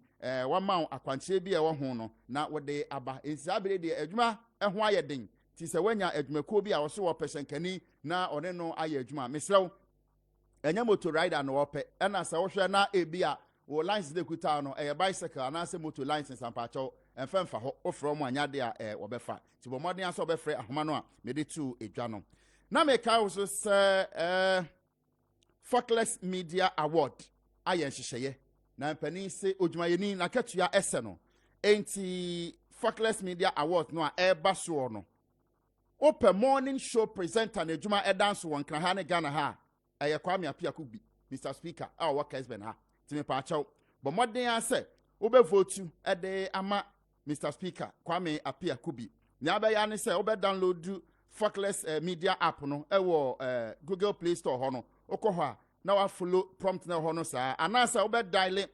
*800 *400# na fe wa send na wenta 14 na wa follow prompt no toaba no ema Kwame Apiaku bi na award no ne nsa enka nyame ya adom abosome ewu mu yi ne da etwetwo 30th April ena sa award no beba so nti boa Kessben na yensanka Kwame Apiaku bi Mr. Speaker onya morning show host of the year na yemfa ema no meka o se post ni edro no eno no imbus herbal mixture yadura misrew eboa nipa ema nkwamo a ewo mu no etumi epagya no ema yemu adwuma ma wutimi sampa wo ahoɔden a wo de yɛ adwuma enkokora no mamre wanyina nom to ya branche wo yɛ babunu a bɔmɔden ase wo bɛpɛ imbus herbal mixture no bi anom na eboa esanyare bi te sɛ syphilis gonorrhea afei so pressure ulcer stroke waist pains fatigue malaria liver and kidney problems nyina no imbus herbal mixture no eboa eye aduro sonko kura okoman ya fana ba bia okwa obenya bia me bi te se oti region wa boga tamale enkran ha okọ kanshi dragley na obenya bi etu sanso na akọ bokon so a Calamed pharmacy eho obenya ebi atom se wo pedodo mu a frɛ ahoman 0246 208 496 0246 208 496 oposi ni aduro no eno no enti sabre minua citizen Nana Obrempong ono ye MPP amanyokuo no ba ono so abedua sabre Obrempong akwaba yenia yeshi ayache no kre papa na ye dikani a me ba mu studio ha okay mo haye very clean okay Kessben moyadie yedasi good yeda na woba no na ewie mu etesem fi se minim se ofitama na eba motorway edibesi ahai ensu ato unsu ho kwan no so sen medase bi dikan odi mame traffic situation no a little bad and a motorway so crap on ufi Accra Tema na accident kakra bi esi wo so from Accra to Tema no so no me sure say building up traffic into more Tema no so another situation okay and now fe mu abedru achimota flat top one wurem so abatesa no ha no so no etemu afine that is the situation in terms of traffic with the traffic management for GP RTU nene nkrofo mu metu ameka se metumi the way ato bedwemo ba ma memfa akwanya ya odi amami so na de edika mi nchia mi nua wa hai me hu so okenkan Dr. Baomi anyomo ye o smile wa ha ba te ba ne so ma na akwanya na ne kasa asesa me be nyina na metie no we ye no so free ho a ma mi nchia o mi nua ye hia ya che na me sanso nchia MPP osunu kokroko amanyokro no mi nchia communication team no penifo da no na mi nchia Nana Adodankwa Ekufuado ene Dr. Mahmoud Baomi adema edwuma pa omobo ewo covid ni wiase nyina ato atesi anyoma nyina titito no omo peso omo kire say when you want to test the competency of a real leader, let the country move into a situation like the ato wiase nyina ene obetumi determine whether it's a real leader or not. Intinomi chiao Nana Adodankwa Ekufuado ene Dr. Mahmoud Baomi ameka no na midrimeka na mekwa akowie wo Tema West Mimpata also baby me free by Tema West constituency. Me MP Odaya no Honorable Carlos Kingsley ahinkra. Sir, maka to so fi mi krom. Sa waka se won na fie. MP papa ba ko pe. Honorable Carlos Kingsley ahinkra. Meka sa na me movie echia party leadership what Tema West ho. Me chia chairman Nana Boache. Chairman ya ken dwuma oboma MPP ya endafom. Michia the entire constituency leadership no ye kwa akensi onum se MPP ye prepare ye constituency elections kakra meka ne se adwen to you say what you can do no bi nso aka de obetumi aye na ye move on may admonish Tema West for say ye contest we no we shouldn't give energy to be anadwen ne say atemdidie ene nsem excuse me to say enshadam fa kwan mu and on the bay any campaign and also obetumi di asay obi we nye election na okugu obi hu fi we election na me ba metumi aye sei we ntumi anye we me meye ni sei sa o kan de obetumi anye nipa naka so that the discerning people of Tema West will decide that they obeken ye to asum chen dia AB a chema boache ka me aminim se chairman no abo adwuma nti no o me ka che ne so onto aso na me obi si ade na me kwa na maka menka akwanya na beda ho Bianca Sanso no me system no ye communication but ye sheda in PK position ti no metie me call for constituency secretary ti no eno sa na de me jama omo hwe adwuma ya ye minua wa he kwa po be ka se bibie o anti bisa no bisa lo te se de no be ka constituency secretary de na o ka fa o be campaign enti ni America anope eche Tema West fo nyina ne se omumbo ano na amumfa sa to mention him because me know he can do the work. Okay. But we na same concerning Ebia na bi mesesa ati on kasa yi me da se papa me go sutina he ya me won se be from me to the Tema West for mpamocho mama ye nkoso but me ba na me tie me nue o kasa me won se na wo bre me won say mo si Dr. Bawumia papa no okasa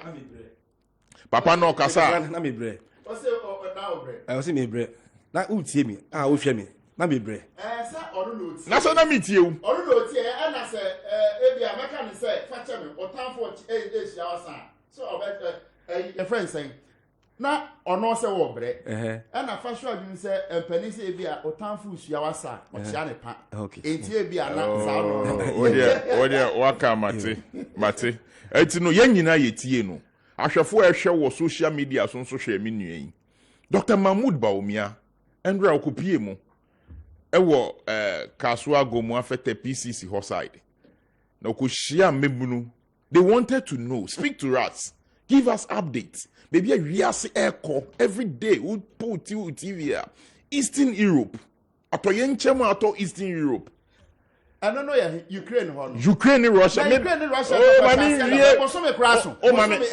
mami nkasa mania mami nkasa atoyenchemu ato ewo Ukraine ene Russia ho no emebu ewo ha ebisa se na ediena muntumi ni yendin komo na mo my update how is it going to affect us is it affecting us kasa people are talking me in businessmen bia na nedwuma oye pa ne say sunflower oil yi and no import from Ukraine o import no wo your friend is saying containers mu no de ba ha so them say we are seeing nyina no sunflower oil ne nyoma be benefit that part of the world me ne o kasa see papa business aye de wo ho.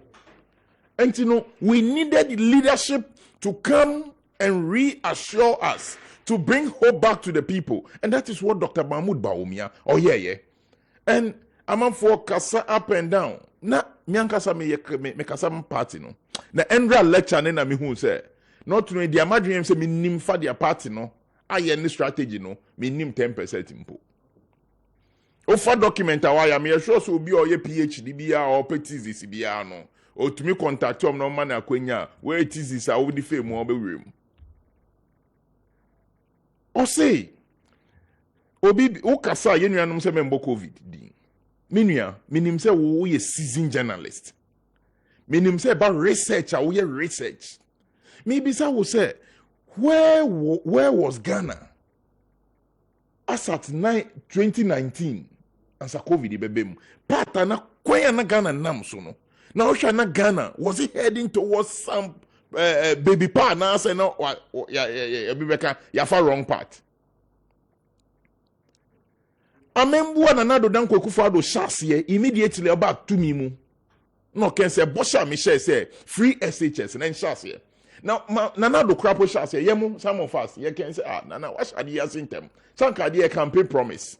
And Tanka Unyabotre. Nanki do 3rd year bi mo nanka watch ase ba je shase uye nu fi ho planting for food shase uye nu fi ho one district one factory process ne shase a company bi ayewe the man had good plans for the country Ghana e kwan nam so no kameka me sure say before process ni nyina be ende a ye be duru baby Ghana fo be hu say MPP aban yɛmma aban no akonya no ntena tumi mu nkyɛ deɛ ɛbɛyɛ enyoma papa na na dodan kwekufa do hyɛ aseɛ no ne nyinaa bɛtoa so na enyi afefɛ egyina yie anyɛ saa na sɛ yɛde bɛma yanomfo yi a nyankopɔn pɛ n'anim na tem bia ya me kɔ me nkotodwe ni na me bɔ mpa ya ya me de nyankopɔn ase de ma ade baako me nua onim ade kron ɛden ya sɛ 2019 March na mampani a ɔwɔ Ghana ha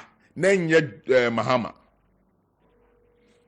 me se me da ya me de nyankopɔn ase sɛ 2019 eba no mampani a wɔ kurom ha na nyɛ Mahama adan kɛdɛ na besi me nua na woni kurom ha ɛna dum so ɛto yɛ Ghana ha anto kuro bi aso it was just centered in this country who the way papa ne manage no na enye ono no kofa sa power na sa na machines Mary ba ye ese be ye ye betumi ya boost ye electricity capacity no from 2000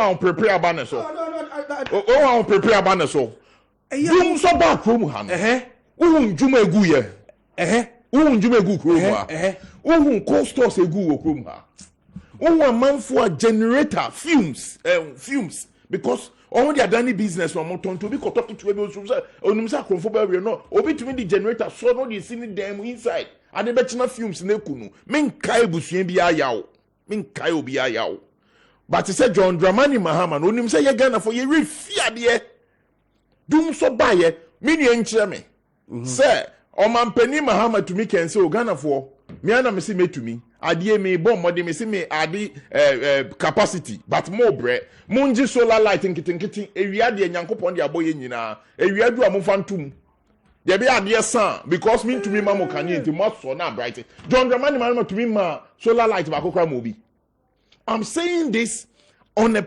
me can esi asem bi so say so no yo mampania and a COVID baya and can see I my akonya say yembu ni free and ko beto ma ya boarding oh mami electricity amoka ye tuaka mami nkoso mami nka bibi nchao hwa mami nka bibi nchao minua oh minua mami nka bibi nchao my youth is I mean, me also wakasa sa o mama me koso citizen on say because say oh ne why me pushing the campaign but we not carry there I don't know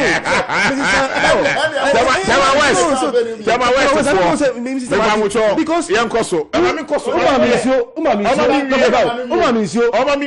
postpaid I know uchi misika community levy granted without admitting say ampa yebu nsu ye bosumi a wobunya ye bobo mu ma say tua let me tell you something yen fast empo no eyampa which is not competitive mami wie me nua now no Mr. I beg you now that's what you need man untu ya competitive levy 2% masa yentia let me akoso alote mami wie so we your submission no one share be hadwe enti mami wie enti dia make an say me dia asemu a make an say akwenya beda homa John Dramani Mahama problem ato yenchem to Ghana ahwefo mo hwe mi o me patro mate ene dia sorry akwenya beda homa omampani dada Ora John Dramani Mahama me patro you okay mate me de buo de eba bu adi ma pani dia me tuwe me go Pentecost enti edi ya che kwan a ye bu ade you don't even have to be adult edi bu be monti no o man pani dada ora John eno no John Dramani Mahama time o wa ba mu Ghana for mama ye remfi o de eto ye no enye Togo ni ye just Ghana pe o dum so solar light ba kokoro amfa mo bia seje ewiabo na nyankopon de kya ya fato so na nya kanea na de sana mentumi ama kanea fato dem na so de be at least abue bibi ya okoro obehu ontumi anye this gives the difference between the leadership of John Dramani Mahama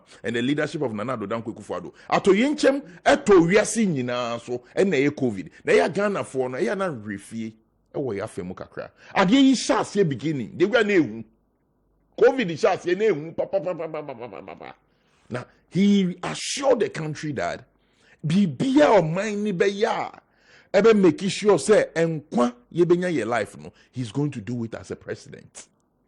Ato yenche yenya blackout wo Ghana ha dum so no John Dramani Mahama how often obeye state o ma ye update say ekwan ye ofa so obekasa che Ghana for ekwan ofa so na Nado Danko Akufo-Addo kept the country going with him during this COVID period. Every single time o ma ye update. That is what we call leadership. That is when the leader believes that I'm dealing with my colleague Nipa. And you know, update. Obviously say you train Sionica after that. Yeah, I mean sure minia. You find the same boy yampa, which is not yampa. Say uti hoy. Say what di mia? No what do point to be a watch you. Na maba be support us. No we move off. Now after that, Ebani say we who support her. Na say hey bimpo say no kra. Na say wutia. Having to be relief. So ne kana for BBC ne say and ransom a omampani abedi achi be kan economy yes. ne ati nyina no Ghana ni gusu hu ahokyere no ti say e-levy na Ghana for bebre hwanim so be ka ho asem ebi chese pa omo ehwo hwe eno achi economy no strong but her cedi dollar rate hwe said ye tie ene niema koso cedi ne anase economy ye omampani abedi etre kan sabio ene da so bi wo ho citizen menu me da se pa me ne je se obi sa se ni da so bi wo ho eni da so wo ho pa da ben we are Ghanaians. We've gone through different stages. Even doom so kre ni da so ba ma ye MPP be so of doom so doom so po ye ni da so COVID, you know, the way it and the antisa. But then we are making munya sika bebre. And contact ben mo bu ache Ghana for and nyame adom enkwa wo ho me nuan ahonde wo ya be hie mu ha ye kan konta John Dramani Mahama nete so na support ne kra bai say on fam boa COVID ya nko de koye de obeye ama nipa wugu krom ha nyina. And so be na wo te so no den no ye nipa wuye nta we wo de ya mfato me say yeti krom ha na dum so si ye wo hu amanfo a generator films ku o krom ha. You don't know the stories. Me patcho want to be. Did you say? Hey, it's here for Mate. I said, do say the woo here. Do say na films ku o mo. Eh yen kwa ba akokra po ehu hia. No. We say nkrofe wu here. Nti obo 5,000. Can they see Sikura? Nti popo nyina na tie. Oyi anu free. Atonso but na ntie. Oyi anu free ho a. We dey bu twan twa chale. Pentecost boy pa na twan tro say. Minua, oyi anu free ho a. Oba, what is the hope? He outlined a lot of government plans in place. Look, Ayana Ghanaians wo ho. Ye refi say e krum ha yete no. Maybe abesenko. Sa free SHS wo ho na ni ha. Amanfo so ye debt stock na ni ho. Amanfo refi say technical education say omo asese ni no na ntisa. Currently, okwa ni nyina TVET ya ni free, vocational technical, secondary school ya ni free. Uye no free wa planting for food program na ekoso for the first time in the history of the country. You see, mami can be being show. Mami can be being show. Mami can be being show. Globally, we are seeing do some point to be a movie akwa another face. Mami can be being show. So only mama for more going to more be so much. It is not easy everywhere. And you Ghana po. It is everywhere, but the president is reassuring because for the first time, e wo krom ha no. Omami akonya me listing yomo esi wo krom ha na Nado Danko Akufo-Addo batumi mu. For the first time wo krom ha yi. Even in the midst of COVID, I see a kaye brain nyina. Akufo-Addo hu say Okotamale ye here one of the best state of the art flyover. There be your honor to be BA. Ye kosu ye. Oba kroma nan say o de opa hwe the number of roads construction e koso. Oh come on. What am I in the beach drive. If you are cry be saying Batema. They are expanding it. Oh wait, let me finish. Oh Oh, mama nkasa. Especially lagoon or na Accra. Na Accra ifa. Na about from Jamestown I come. O say, enti no o person o tell me say, me ba. Etiefo. Me patro. Ebi a wutie ye. Eye kwan a wo fa so. Me drive for kwan no so tembia. They are contractors on the road working right from Labadi. Upa Teshio side ba no. Oh, Tubasi. Oh, there na woni. There be. Uka Tubasi. Uka Accra from High Street Air Coast. Oh, there be. No, but Tesinya. Mami Nkoso. But Ujitu mu said there is a road construct. Ujitu make say can ye. Oh, Ujitu. I'm really helping you say can ye. There be. Enti no back obi sam say bi wa hin. Secretary. O hwe say sia udru ho na. The kind of highway Air Coast wo ho no. Since independence, tem ya de yehu ni say omo ba so omo be ya na omo de quota kakra petition no omo ko.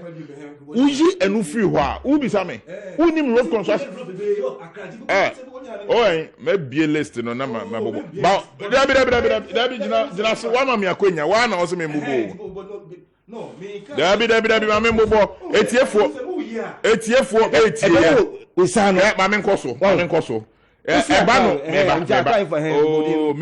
menua me nkoso ebano project ekoso a ye need to we see road ni nya kan flyover can road ma me nkoso so only flower interchange na ekoso no flower pot we infa flower pot NDC Mahama start here our listeners into know they yan kan ba ma me wie me just 2-3 minutes now wa wrap up na unu anabem ye need to Adriga overpass ekoso ye need to La Beach Road La Beach eto aso ekotema ekoso ye need to ahwen kwanta ene obo ase kwan na ekoso ye need to ade den kan na o etogo no me kan sa ye need to every pando eko kwa mikromu kwan na ekoso ye need to say new ebrim eko ofuase kuma kwan na ekoso ofuase kwan na ekoso ye need to say me patro so nim sa kwan na ye need to ye yanka say ye need to say see mobilize efika dekosi enyinam ekwa no nyina nso omo awie almost 98% aka a free abem achima abem kosi asum contractor na sesa ne nema ko onim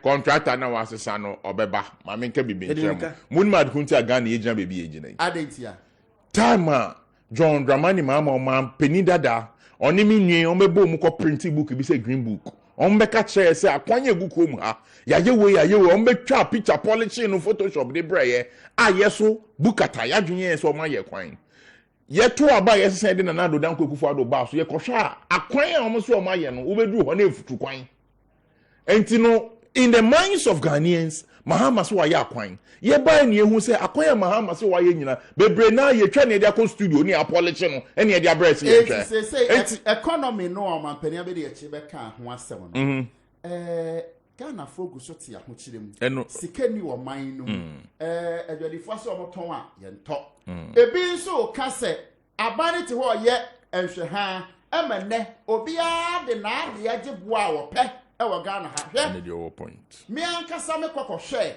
ade akoko force yi bi ebia se se one ma me kan sa 1 kilo 1 kilo obi ade ne de age ebia 17 cedis obi de ne de age 22 cedis obi de ne de age 23 cedis abana oyanhwe ha ma obi anso de ne niama age boa wo pe abrempon next 1 minute so asem ne de minimum ma can be you know there are advantages and disadvantages of price control yaye bida e wo krom ha price control yanka say chi as country and people yebe kasa etiaye time emi bi abesenko ni e wo aban bi abesenko a na say there should be price control you one or two excesses of it but me jitum say Ghana edwedifo any Ghana business for businessmen and women ye pim ye nimu ko ye good say ye adwuma but dru bibia emfa so a ye twade to nyoma ne so no utumi hwe say obi tumi ato ade me fa ne say 10 Ghana. Why not drink say the BCB obeton 50 Ghana? And to share Tembiana Ghana for yes, any Nigeria for the food there contour because the same thing I work out what Tony say no peka crave or to no call. And to me jitu muse some of our people nanka say wo krom hano. Me kwa koto excuse me ye project and I make kwa koto doors. Meaning Tuesday and a doors no kwa na me suma ne kohwe ne ma prices ni nyina. Thursday doors na me identify as it so e no and na me suma say yenko. Ningo to abrante ni dro no otua mame na ye ne shop ne wo ho a obisa ne boy ne say ahe na otua e na oka che ne so ono mo ba say no boss so ba ku bia ye 900 Ghana mame ne say there be atum 1300 Ghana ba ku bia na me koto 7 asema me ke Tuesday Thursday anya na me chusu na guo yes yeah enti no Messi, ohona nyese we yo. Ohona osi ya tum. Enti phone suna minimum America says, madam, me ba Tuesday and there Thursday. Uno at the quinty basis in my minister of atumu no. Yes, okay.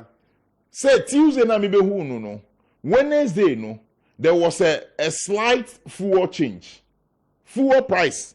Slight fuel change. He said, sa person never talk so. Enti anunti no, and when they go shop na me ma ba no, or see price assistant.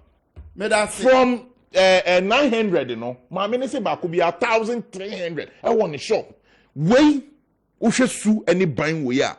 Ya, agency, de beya, or Breno, a be matim, Mufeni, a be brave you or ya buying. Okay, Medasi, Mauriano, so, yeah, Medasi, na, Mr. Enchibusiaku. What's the Sawadrian now say? And I may bahoro, ma a tifo, and I say, Sama West Pony 90 say, Minu citizen, Monfamano.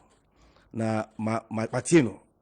I won't say, oh no, at least me share some of the Mukrom Casano, or the Nia Cra, and Timon Famano. Oh no, the other Famano. Now, on say Ocasano obo doom so, yeah, MB4 no, I don't know. I think they're doing so no, Mamu can want same cry. Because doom so AC, ewo, Ora Rollins address, UK 98.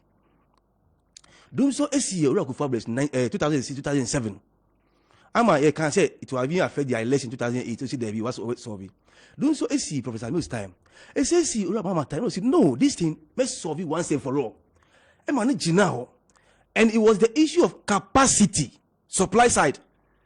Emani Brazil supply side from 2,800 megawatt to almost 5,000 or the power by AXA, Ameri and so on. It is saying it's so been year 2016.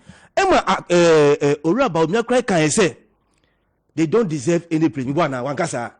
So Sylvia they don't deserve any praise. No, I mean beside Bwana. Okasa. So we solve the thing. Original ho e solve no. At that time no ni enye Ghana phone enye touchlight. Sebi say don't so was this here na say yeah program we touchlight no enwe be yan o. There be you need power. Osi be solve and not solve complete. Emma excess capacity so that we can plan for the next 8 years. Say will not bring because it takes 3 to 5 years to build a power plant. Into Odrin Ekochi say, let me raise to 5,000. Now can afford into your bossy to power the industry. Move for one megawatt and Kanawu.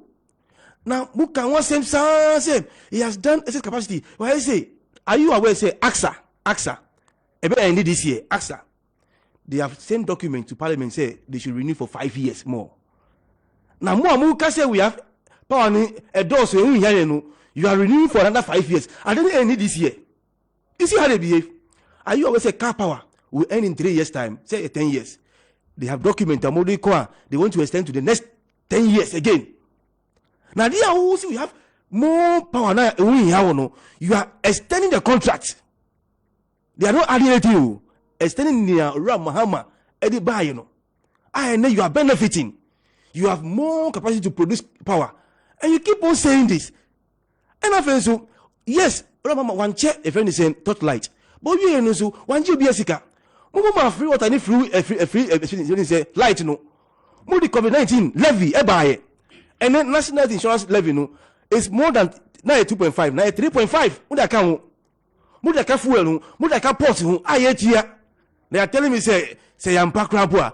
I don't see Yampa. We are paying back in the Odima. Meanwhile, at that time, see, Kanawu, you need to manage the country, no. na account 14 billion ye ma won kwan unya 33 billion nti anka odwi temamfo nka sika na wo say on the free water list no na ye say wo fast COVID-19 level no embra kra it shouldn't come because we gave you money to spend. Last week President Echo Parliament see we spent 17.7 billion on COVID-19 me wana e breakdown no embaye be sika no kon yanim bebre akọ waste bebre akọ the consumption o me wie sika no then you still sit here and can say ye my way adia me chia look and ora mama breso no na me bibia me meeting 2-bedroom self-contained me touch Ghana cedis 100 Ghana cedis and we go 1 month and then me take 150 crown 2 weeks na sa so compare the two for ECG don't go there at all and I feel so yeah can almost say oh the economy is brighter. Look, Ghana's economy is broke and you will see it from this angle. Number one, contractors 8 billion means here most of them they have also road no we find them from that place because government are buying Chinese cano. It doesn't have money to pay the workers and to buy fuel to run the machines to do the road into your number two, leap go for the buy boy and crow for omudi yano and also it's in arrest since September. School feeding the same thing. National health insurance sika ye jinso omuntu into the fund private health whatever union no say they withdraw in the national it's in the media. When you can't pay, these are short-term measures, short-term obligations you can't pay. That's liquidity. Is the country not broke? My brother. And don't come here and come and police things. Me, I want you to become the secretary, but told the path that they be a campaign now. Okay. If you pass that route in there, I'll change my mind. Okay. That's it. Okay. Maybe a phone line. No, fine. Citizen Bram in the next 3 minutes. Maybe a phone line. Thank you very much, Minia. Sometimes you know say ye jaw kwan near the small circuit radio station na kasa we be point ni ho cross say we born modern point ni kwe ni ho o say we born modern na force na eba nti sa na menuen wa force wa say ebeba but why are but coming back to point na me gina nsa na akwenya no o shifted the ma menuen now, me bobo because I agree, and me assure so mampeni ankasansu jitu muse. The global problem is we are seeing in ma hochaba we are seeing in Ghana any exception. Ghana challenges are about different countries in the Sahara, Uko Togo, Uko Beni, Uko Bibia, there are challenges. A sign at orange at all we are seeing in our sui. Nanke ye nimuse.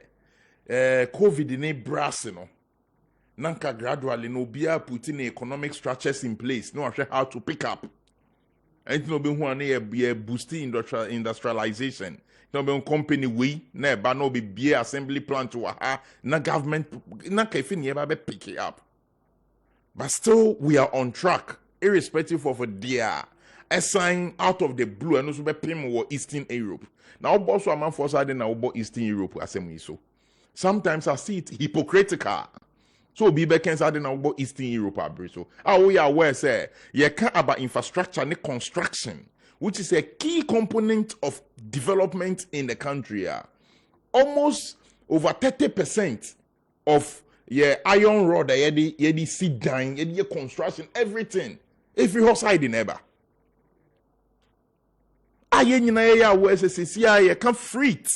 O krabi bi efi abrochi memu aba first no say bottle we no di free abrochi memu a wo kra free ho a free to mbeje wo abrochi memu ho no e bia na bottle we beje be say $10 say see a cost roko si say ye nje $10 o e beje bi say $60 a wo kra and free anything ye Ghana ye am on any baby free ba no a skyrocketing into obi e dia we free we tua sa free ne wo ho o dia ba be drew ha iron rod. I mean, it's not about government. Baby a free bano into kwa esi factory knows that then could be a problem about into kakra war system ni muno a man for a bema price beko wi. Into be who and che be iron rods na price ni movie up and down. And ye way a ye nyoma e koso. And Ghana no we are not a friend is an so island. in all this, ɛdeɛn na aban de gu akwam sɛ bɛyɛ a Ghanafoɔ ho bɛhan wɔn kakra fi sɛ ahokyerɛ no yes obi anim sɛ covid aba deɛ nanso ahokyerɛ no ɛwɔ mu dodo enti deɛn ɛna mode gu akwam sɛ de bɛyɛ a Ghanafoɔ ho ɛbɛtɔn kakra. Yo, menua, medase pa.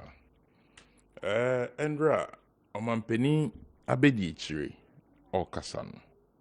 Or outlining most of government's interventions. Look, tell me, I can be say. Fanny said, baby, I reasi ababidri. Na min fanny sa hocha ba reasi nyine. Nanka parent bi a won ebia ahoche wo ho. Na still ogusu tue bia 1 or 2 fees ne nyoma bi. Anko bebre. Ena uyi free mo bi bisa said DM policies. As it stands now, the industrialization drive of the country is being speed up. Okay. Medase, ma obi abahoma no sunti na obeto asunto de ma menfa ofrefo no. Hello. Ofrefo na ntimi anyina sunti de menu akasa. Okay. It's in Osha a friend industrialization drive. A yadianka Ghana successive government. Nanka yadianko see taking interest. Because and the Ghana wohoi. And the so what do you want na hello. Hello, good afternoon, good day, Deputy Speaker of Airways. Medase. Nti Ibrahim okasese Ukraine numene ade numene anyon rose no. Anyon rose yebi wo Ghana. Kama ho se makise yebi wo bebo. Ada na mo nyenye from thinking ayakra ta debi yankra nyoma. Ya me ya se ndida e boss. Okokasa ya. Went to mambo yile bisu. So na kwati akwa metafaka program e mo ni e yafu eduma nti okwa unza wanka hore na bra ma mbisa wo nti dia na ye mu supporto so wo bubu labari hospital atuwegu bubu reach hospital so obeti asoda ama yankopon ana wata bubu labari central ho be bia atuwegu o ma na japade na o say wo ya we na say your friends la hospital la general hospital no omukususi o ma hyase esi wo start we obubu number 2 years down the line na fi no start it wo 2 years down the line na hin na won ko hospital na sakati kinu se asala onwere eni anu na wa ju buka o so ya de ya obubu ana ejo padi na wo jija ya ni kwa mi kurume ejo padi na obi abako soja fu abako obi abako wo babu ta no mani na atu egu keke medase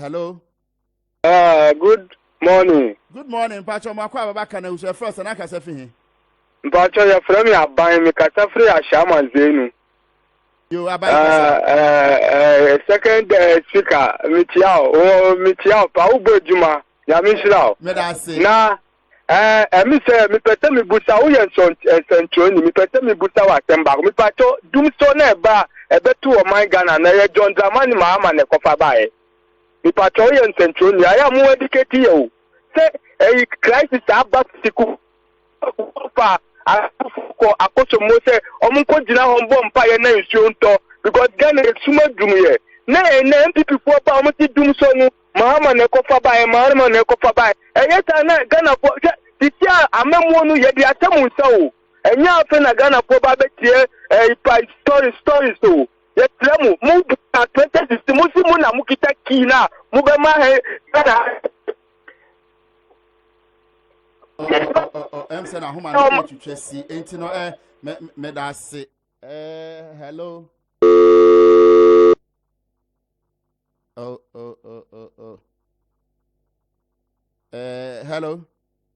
hello me ba cho mo akwa baba kana usmidi ni kwakwa ntbuo esi akwa first na aka se fi hin mpa cho wo se akon ma che miri amejo so yankasa me fefe amount from you need sign amount from you mpa cho yankasa me better MPP ni say Jomama time no do so Emma among for you must say. Okay, almost MPP time. Among for you my say. Among for Jamayer. I want you woman to do. Oh, that I'm so bit na me. And I'm a trouble mouth. And my schools be to say no man, the beer, no costro, no costro, the beer. And the moment I was out to me, a year. Number John and some blame would be yet I could also with my year, in the chance, and the year near she.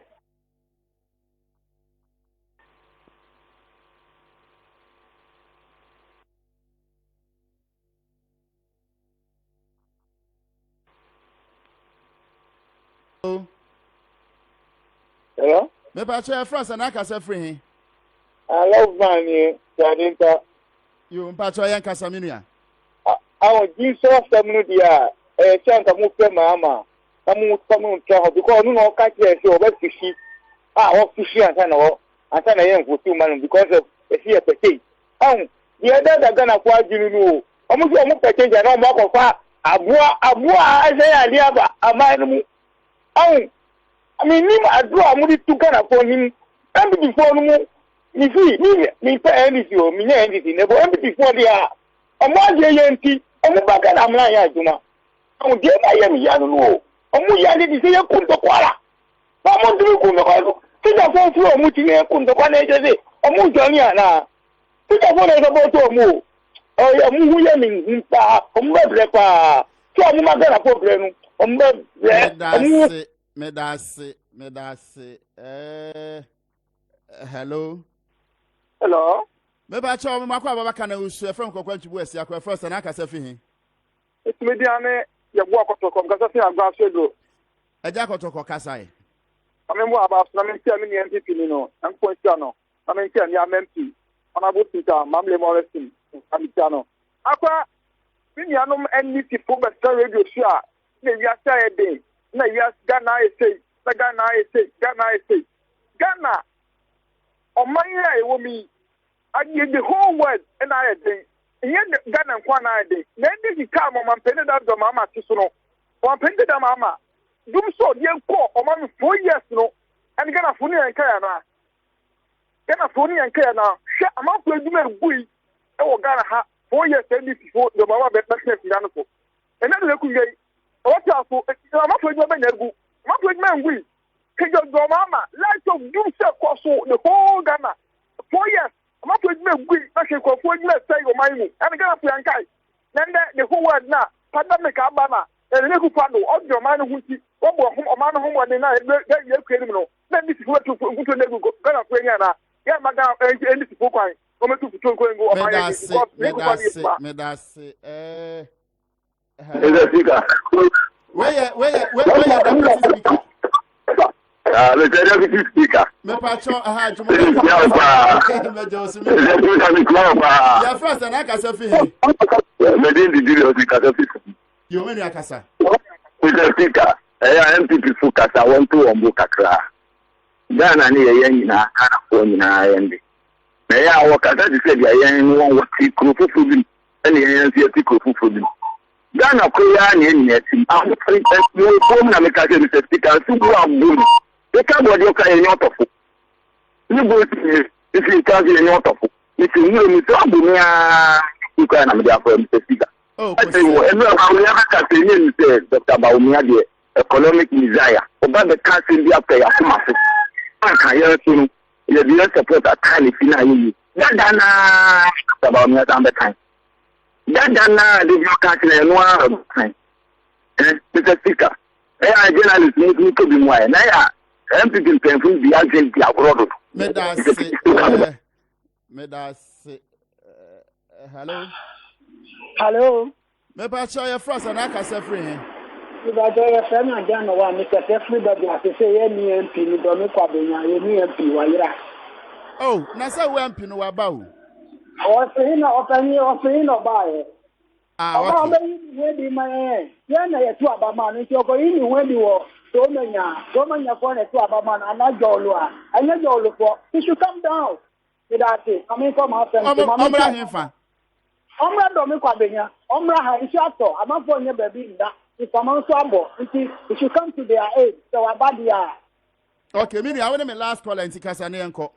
yo, penny me bo abasonia juma suma obi sum Kessben FM yebeda wase. Na me chia ma de jibe ni na ampem. Ani jo ashama kaka me kan say ke o man penny ni ba omi amu be hye yeso a akomo hye ye ma. Ma me kan no kwenchire omo. O ba no yesi ba omi ade economic messiah, economic wizard. The dribbling in economy is not knowing, he is the worst and the bad leadership in the economy. Sure, I be our foyer and it's coming by a bottom. Tell me, who are you talking about? I me, Pacho, tell you, free and Pentecost event center, Hona Mukodi, and yes, Kakitua, Nipa, yes, Sakogu, or Tebi, like Omu Chema, Omu need the cry. I got somebody better Quanum. Na mo ko stay sikadi so why ya emfa uko sha sati no akokasa na abesiri with oni feri ana e bia mi kase to ana pe na homa se ni ko but tell ya da se o se to ana pe na homa e so ne kon ampa me da se Obrenpon yes video ya braso just me ma just 1 minute now they are wrap it up mate you know be da se the abeka atre timemfo nyina ne se the whole we are seeing now we are in interesting times pai bono say yemiemu na jupa anasa akoma pa na nado danko ekufuado ene Mahmood doctor Baumia omaye omadwene a enhyehyɛ omde gu akwanya mu no yen sorry embom aso man. This is what we are. This is who we are, Ghanaians. Na yembomu ni yenka say yes ato yenchem ni problems ekoso eya na do danko ekufuado amemu pa waboa covid ba yi policies bebrebe a wo de gugu akwan mu bebrebe nyina na eboa ye woti ase a eneni da so wo ho enti no during the covid period so mampeni de nhyehyɛ ni nyoma gu akwanya ma ende me ne wo menka ebusua bi ayawo obi ohwe ne dofo bia no sorry ye bompa say ebia otwe ami wonya baby pampo eko but the American say ende me ne wo yete asi na che say nyankopon banbo a ono so de fa amembuo papa na nado danko ekufuado de nhyehyɛ papa de to ne yete asi se sia baby yedru ye the way ebe peja economy no wiase nyina that's the stage ekuro bi edu lifting the economy up. And the plans and structures are put in place that there be on economy in Beijing and we are seeing in a coso. And the Ghanaians or Ghana, we are not exception. Yenina yen boom, nien bo omitri dom, niema Ghana and so no, yen so yen fire to my party said the other countries are doing. No policies are manpenidi guaquemuno, a politics are ye supportoa, bibia Ghana, beko bia ye peso jinam. Madame Wase. Medasi, Minia, citizen Nana Obrenpon, MPP Amikuno ba ono ebe boaye. When Tibia me dun teme san traffic ne accident si ne kwanso ntino se da foforo ebe san ton sa afre no sanso na Emmanuel Adote Alote no se NDC ne ebe boaye. Midin ede kwakwa ntwibu asia ko ebra me sorry menua to sedis or the breaking news ebre yen ene de ensem bebere ehemfa na accident bi asi okada rider bi man nan etwa toto studies e de brew e wo breaking news midin e de kwakwantu bu asi akon ene aye weekend na iboja ye mpa chaw insuato e ya hweye ba bi ensese okono menko bo ho ban se de ebe ya otwedi ampo nyankopon ebetumi enso ode ne moa no boawa obetumi atenase na yasan ehia bio entimi nua toto studies or the authentic breaking news no to aso amayen.